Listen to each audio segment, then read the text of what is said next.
bukan tanah, tetapi neraka jahanam hadirin. Di bawah jembatan Shiratal Mustaqim ini adalah neraka jahanam. Yang mana disampaikan jarak antara Shiratal Mustaqim melalui dasar neraka jahanam ini adalah 70 tahun perjalanan. Andai kata bayi misalkan dilemparkan hadirin mulia di ujung daripada Shiratal Mustaqim, kemudian dilemparkan sampai ke dasar neraka ini, mungkin sudah kakek-kakek hadirin. Sudah 70 tahun. Masya Allah, melayang-layang. Sangat dalam sekali hatinya. Tidak akan mungkin orang bisa selamat. Karena jembatan Shiratal Mustaqim jembatan yang sangat panjang, yang sangat kecil ibarat rambut dibelah 7 dan tajamnya ibarat pedang hadirin. Seorang ini maksudnya dikatakan tajam Shiratal Mustaqim ini adalah ibarat kapas kalau dilemparkan gitu ya. Hadirin mulia, dilemparkan saja dijatuhkan, maka apabila melintasi Shiratal Mustaqim dia akan terbelah menjadi 2. Saya suka buat pedang, suka buat golok gitu. Kalau ingin tebas paku ini harus ditebaskan secara keras-keras ke pakunya itu, baru putus pakunya itu. Tapi ini kapas ini masya Allah sangat susah sekali. Tisu aja sudah susah kalau di kapas. Ini Shiratal Mustaqim ini masya Allah sangat tajam. Apabila logikanya hatinya mulia, seorang yang masuk ke dalam neraka, semua orang hatinya mulia diperjalankan ke dalam Shiratal Mustaqim ini ibarat hujan turunnya itu katanya suasana. Ya. Seseorang yang jatuh daripada Shiratal Mustaqim, yang menyeberang Shiratal Mustaqim ini hatinya mulia, orang yang jatuh ibarat air hujan yang turun. Saking banyaknya orang yang tidak bisa menyeberang daripada jembatan Shiratal Mustaqim. Menyeberang Shiratal Mustaqim hatinya mulia bukan dengan hati kita, ya, tetapi dengan amal-amal. Ada yang menyeberang bagaimana seperti cepat kilat, ada yang menyeberang bagaimana seperti angin hatinya mulia. Ada yang menyeberang sebagaimana larinya kuda, ada yang menyeberang sebagaimana orang berlari, berjalan, bahkan merangkak hadirin mulia. Bahkan kebanyakan daripada setiap umat hari ini jatuh dalam Shiratal Mustaqim bagaikan air hujan. Satu ekor sapi hadirin mulia yang sangat besar, kata Rasulullah SAW. Ya. Kemudian dia berwarna putih. Kemudian ada satu titik yang berwarna hitam katanya di tubuh sapi tersebut. Itulah gambaran hadirin yang mulia, bulu-bulu yang putih itu ada orang-orang yang jatuh ke dalam jahanam. Dan satu titik itu ibarat orang-orang yang selamat daripada jahanam. Sangat sedikit sekali orang yang selamat, insya Allah. Walaupun dikatakan kebanyakan penghuni neraka ini adalah wanita hadirin, tetapi tidak sedikit hadirin mulia laki-laki pun.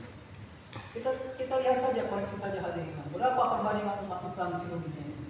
Berapa perbandingan umat Islam misalkan di kampung kita atau di kelurahan kita? Berapa orang ketika dikumandangkan azan bisa melaksanakan? Bisa datang ke masjid hati ini. Banyak di luar apa banyak di dalam? Apalagi subuh nanti masya Allah. Kalau maghrib mungkin bisa kita ucapkan alhamdulillah banyak orang yang ikut masjid di waktu maghrib. Tetapi kalau subuh masya Allah ujiannya sangat besar.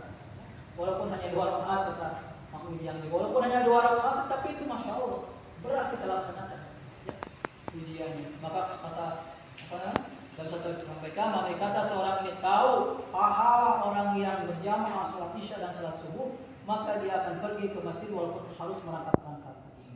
Ya, tapi tidak bisa dia berjalan ke masjid. Kalau dia tahu pahala orang yang berjalan ke masjid. Kemudian hadirin yang mulia yang kelima, masya Allah, yang terakhir, bagi orang yang selalu istiqomah melaksanakan berjamaah awal waktu di masjid, Allah Subhanahu wa Ta'ala akan memberikan dia diberikan kepada dia ini keuntungan atau pahala masuk surga tanpa hisab. Masuk surga tanpa hisab, masya Allah. Ini masya Allah merupakan sangat kita dambakan hati ini mulia. Karena Siti Aisyah pernah berkata kepada Rasulullah, ya Rasulullah, apakah orang yang dihisab tersebut? Orang yang dihisab berarti orang yang celaka hati ini mulia. Setiap diri kita masya Allah akan mempertanggungjawabkan setiap amal-amal kita.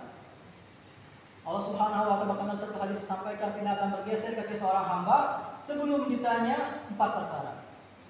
Masa mudanya akan ditanyakan, dikemanakan masa muda ketika Allah Subhanahu wa Ta'ala berikan umur ketika dia masih muda. Apakah banyak taat kepada Allah, apakah banyak maksiat kepada Allah. Kemudian yang keduanya umur hadirin yang mulia.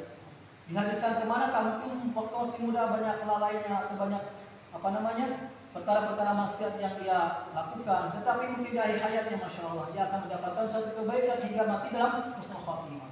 Umur terakhir hati ini mulia, jatah modal Allah Subhanahu wa Ta'ala berikan kepada diri kita ini dipakai kemana kebanyakannya hadirin? Apakah dipakai taat atau dipakai maksiat kepada Allah Subhanahu wa taala? Yang ketiganya harta. Harta pun akan ditanyakan, yang lebih berat lagi hadirin. Dari mana kita mendapatkannya, kemudian juga kemanakah kita membelanjakannya. Setiap harta yang kita dapatkan hadirin mulia, baik sepeser pun, Masya Allah, ini tidak akan luput daripada pertanyaan yang Allah Subhanahu wa taala tanyakan ke dalam diri kita. Yang terakhir hadirin mulia, Allah Subhanahu wa taala akan tanyakan kepada diri kita perkara ilmu.